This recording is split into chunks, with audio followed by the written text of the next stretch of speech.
Hello everyone, it's time for Centro Travel. I'm currently at New York's JFK Airport. I just arrived at JFK on a JL flight, and now it's time for a 24-hour whirlwind tour of New York. First things first, I'm heading to Manhattan by Uber to drop off my luggage. An Uber from the airport to Manhattan costs around $100. Yeah, it's pretty expensive, but after leaving Malaysia and taking flights all the way to New York via Haneda, I was completely exhausted. I just didn't have the energy to carry my suitcase around for another hour from here. JFK Airport is kind of like Narita Airport in Tokyo in terms of location. Getting to Manhattan takes a fair amount of time, whether by car or train. New York has two other airports, and the one I can see now is LaGuardia Airport. The other one is Newark Airport, located west of Manhattan. But if you're flying with a Japanese airline, you'll most likely arrive at JFK. Getting closer to Manhattan now, and there are more tall buildings around. Time flew by while chatting with the Uber driver. He's from Guinea and sends money back home to support his mother and others there. Hearing that, I couldn't help but want to tip a little extra. His mom just called, and he's talking to her now. He's such a cheerful and friendly guy. Just checked into the hotel. Here's my room for tonight. I'm staying at Le Méridien near Central Park. It's the most standard room. The bathroom is simple, but has everything I need. No bathtub, just a shower. Here's the view from the window. Well, since it's right in the middle of Manhattan, the view is mostly just buildings. I was getting some work done, and before I knew it, it was lunchtime. Time to grab something to eat. New York has food trucks everywhere, so it's hard to choose just one. This time I got chicken over rice. It's a lot cheaper than eating at a restaurant. I got it from the Halal Guys, a well-known spot. The small size was $8. I love that they give you plenty of extra white sauce. Hope the size comes across well. It's a small, but the portion is pretty big. Considering New York prices, $8 for this is a great deal. There's plenty of rice underneath, making it about 3 centimeters thick. Hope that comes across well. This is my first time having authentic chicken over rice, and I could totally eat this every day. It feels like it's never ending. It's delicious, filling, and just perfect. I have some work to take care of, so after lunch I'll get that done and head out again in the evening. It's around 9 p.m. now. I'm gonna check out some nearby landmarks. There's a subway station near the hotel, so I'll take the train. I'm at 57th Street Station. It feels cleaner than the last time I was here. A rugged-looking train just arrived. There's a stop guide inside the train, so I'll rely on that to get around. I got off at Herald Square Station, starting my walk from here. Stopped by the Empire State Building, since it was right nearby. It's so massive that fitting the whole thing in a photo is a challenge. It's one of the iconic skyscrapers that define the New York skyline. It's mainly an office building, but quite a few lights are still on. There's an observation deck near the top, and it's open until 8 p.m. Now I'm gonna walk to Times Square. The streets in the central area are laid out in a grid, but Broadway cuts diagonally through them. Following this route, I should reach Times Square in about 15 minutes. This lobster place also has a location in Harajuku. It's Sunday night, but there are still plenty of people out and about. Yeah, in this area it's mostly tourists. This area feels pretty safe, not much to worry about. I can already see the bright displays up ahead. I've arrived at Times Square. I'm surrounded by giant electronic billboards everywhere. Even at this hour, there are tons of tourists around. It's around 9:30 p.m. now. It really feels like capitalism in full force. It's absolutely dazzling. Tourists are everywhere, along with photographers looking to capture the moment. Looks like they take photos on the spot and sell them. Shibuya's Scramble Crossing feels like the people are the main attraction, but here, the ads steal the show. The visual overload is intense. By the way, it's -5 degrees Celsius right now. No wonder my hands are freezing while holding the camera. New York is at about the same latitude as Aomori. There's a stepped seating area with a great view. Everyone's taking photos in their own way. It's getting pretty late, so I'll head back to the hotel. Steam is rising from the manholes. It feels so typically New York. Over there, the steam is even more intense. Apparently, it's steam from New York City's district heating system. I spotted a pizza place on the way back to the hotel. I'm feeling a bit hungry, so let's check it out. One slice of pizza and a beer cost around $20. It's that classic, oversized New York style pizza. The lady and guy at the counter are super friendly. I passed by Joe's Pizza earlier, a famous spot, but it had a huge line. This place is Ray's Pizza. Waiting in sub-zero temperatures wasn't an option. It's a simple pizza, but it's really good. They had about 4 types, including margarita. Passed by Carnegie Hall on the way back, and it looked like a performance had just ended. Carnegie Hall is a world-renowned concert hall with over 120 years of history. It's named after Andrew Carnegie, who made his fortune in the steel industry and funded its construction. He also helped establish Carnegie Mellon University. Turning the corner, I can see the Russian tea room. Yeah, it was featured in the American drama Gossip Girl. The name is unique and kind of sticks with you. There are a lot of hotels in this area. Le Méridien is just around the corner. It was about a 15-minute walk from Times Square. It's almost 11 p.m. now. After a long day of traveling, it's time to call it a night. Made it back to the hotel safely.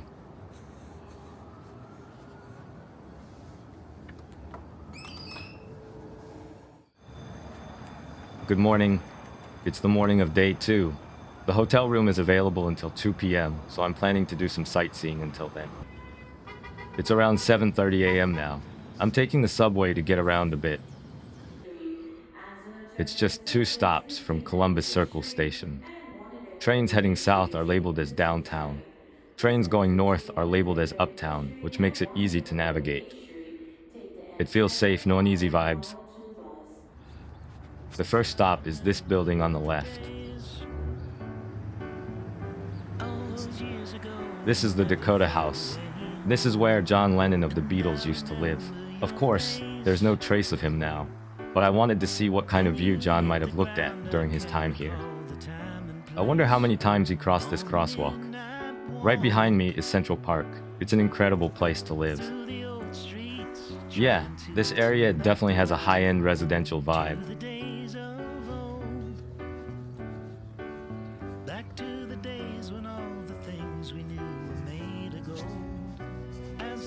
Here's the Imagine mosaic tile. Yeah, this is where people leave flowers on John's anniversary. For me, this is a special moment, but for New Yorkers, it's just another part of their day. Everyone passes through here with their own purpose, whether it's for a walk, a jog, or their commute. Surprisingly, there are quite a lot of people in Central Park this early in the morning. New York really has its own sense of freedom. On the south side of the park, you can see towering skyscrapers. Coming from a country with frequent earthquakes, just looking at those tall, slender buildings makes me a bit uneasy. But it's such a quintessential New York view. There's a squirrel over there. Maybe it found something to eat. Looks like there's a TV shoot happening this morning, and some areas are blocked off. The setup on the right looks like catering for the shoot. This park is huge. I haven't had breakfast yet, so I'm gonna take a break at a cafe. That building over there looks like a bakery. It's Le Pain Quotidien, a bakery that also has locations in Japan. Looks like a regular customer, just a dog this time. I picked a terrace seat thinking it would be nice, but I'm starting to regret it. It's just plain cold. The sunlight makes it look warm, but it's actually in the 5 degrees Celsius.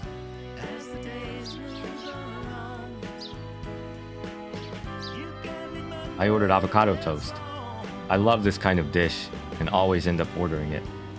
New York avocados aren't anything special, but they're still pretty good. This, along with the coffee, came to about $20. Alright, let's continue the walk. I've been outside for about 2 hours now, so this hot latte is much appreciated. I'm gonna keep walking all the way to the southern end. There are so many dogs out for a walk, and a lot of them are off leash. Everyone looks so happy, enjoying the open park. This is the carousel. It's a classic wooden one with a vintage feel. It's still in operation, but it's outside of operating hours this early in the morning. It's old, but well maintained. You can tell it's been carefully taken care of over the years. Now I see a white open space ahead. It's an ice skating rink, and it's a pretty large one too. This location is incredible.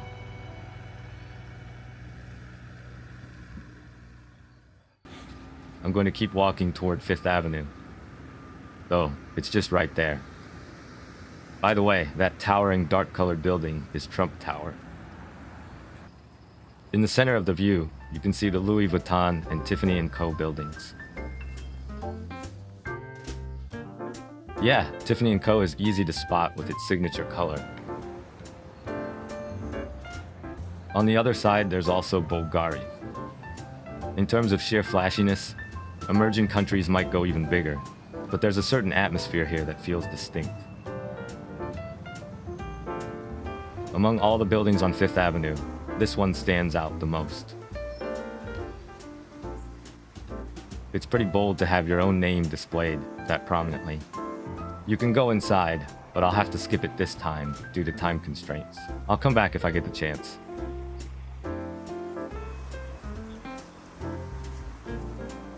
It's time to leave this area and head down to the southern part of Manhattan.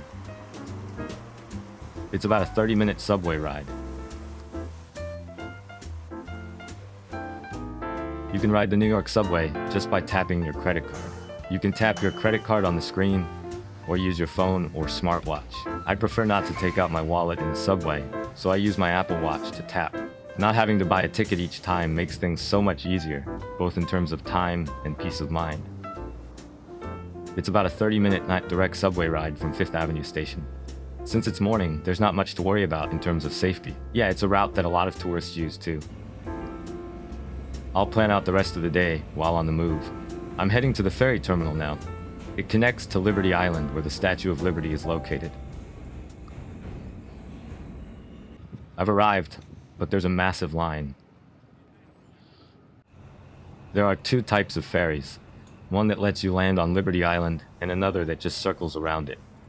I was planning to take the sightseeing ferry to get a closer look, but after checking through my zoom lens, the view is surprisingly good from here.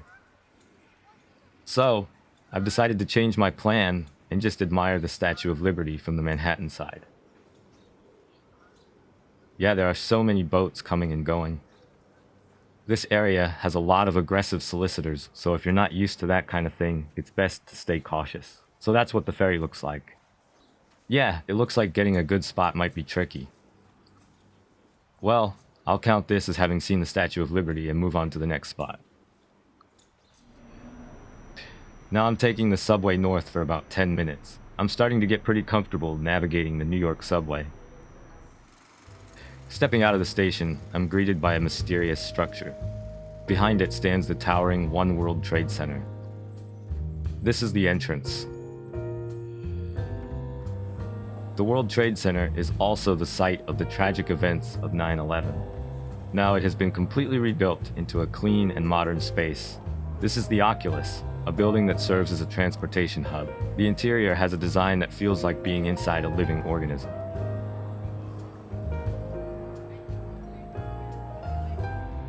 The natural light streaming in from outside is beautiful. The building also functions as a shopping center. The Oculus took 10 years to build and cost around $4 billion. Yeah, there are rumors that Keio is investing 300 billion yen in the redevelopment of Shinjuku Station's west exit, but it probably won't end up looking like this. The approach to space and investment feels fundamentally different. Since there are no major earthquakes here, they can take bold architectural approaches, something Japan doesn't have the luxury of doing. If you go straight through here, you'll reach the World Trade Center. The design is incredible. It has a way of making you feel excited just by walking through it. Even just passing through feels like an experience. Next, I've arrived at the One World Trade Center Observatory. Welcome to the top of the world. The observatory in the original World Trade Center before it collapsed was also called Top of the World. The high-speed elevator takes you up in no time. Almost there. Welcome to One World Observatory. The first thing that catches your eye is the view to the south. I can see the Statue of Liberty. That looks like the port area of New Jersey in the distance. Here's what the view looks like to the north. Since space is limited, a lot of facilities extend out over the Hudson River. In the Midtown area, skyscrapers are packed closely together, rising like a forest of buildings. I can clearly see the Empire State Building right in the middle. Seeing it from up here, it's truly an incredible sight. The area on the right is Brooklyn. There are a lot of places I'd love to check out in Brooklyn, but I probably won't have enough time this trip. And with that, I'm heading back down from the observatory and moving on to the next spot. Next up is the final destination of this trip. I'm stopping by Chelsea Market to pick up some souvenirs and grab a meal. I tapped in with my Apple Watch at the turnstile. It worked.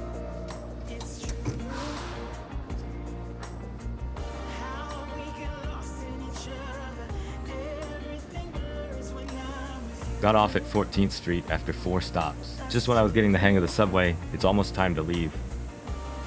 Kind of bittersweet. That building over there is Chelsea Market. It was originally a candy factory, but it's been renovated into a space filled with various shops. The upper floors are offices with tenants like local TV stations and even Google. Since it's a popular tourist spot, it feels like you're bound to find something good here. If I had to compare it to something, it has a similar vibe to Yokohama's Red Brick Warehouse. It's that mix of an old building repurposed into a lively shopping and dining space. There are so many food options in this area. I found a shop that looks perfect for souvenirs. There are so many options, but I'll go with some tea from this shop to take home. There are so many varieties to choose from. There's a huge selection of chocolates too. There are so many options that it's hard to choose. At this point, I might just pick based on the packaging.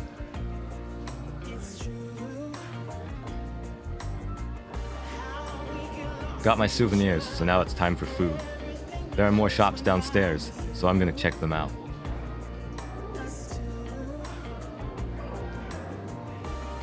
Every area is constantly buzzing with people. I walked around and found a spot that looks great. It's a butcher shop. They have steak and burgers on the menu. I placed my order at the counter, and now I'm waiting for the meat to cook.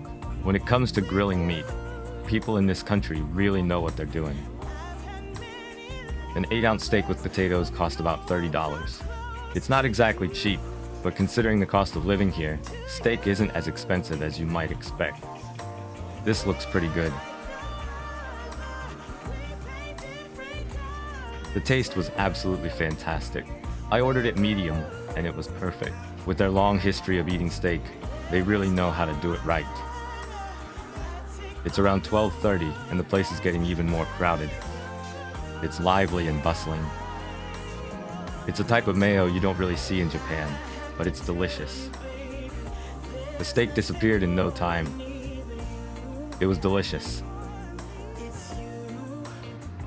All right, time to head back to the hotel, pack up, and check out. Thanks to my Marriott status, I was able to extend checkout until 2 p.m., which was a huge help. Here are the goodies I picked up from Chelsea Market. I picked 4 chocolates based purely on their appearance. I also got a small plush toy for the kids. And finally, some tea. I chose everything with a focus on not taking up too much space. Alright, my whirlwind tour is over, and now I'm taking the train to the airport. It takes about an hour. The ride costs just $8.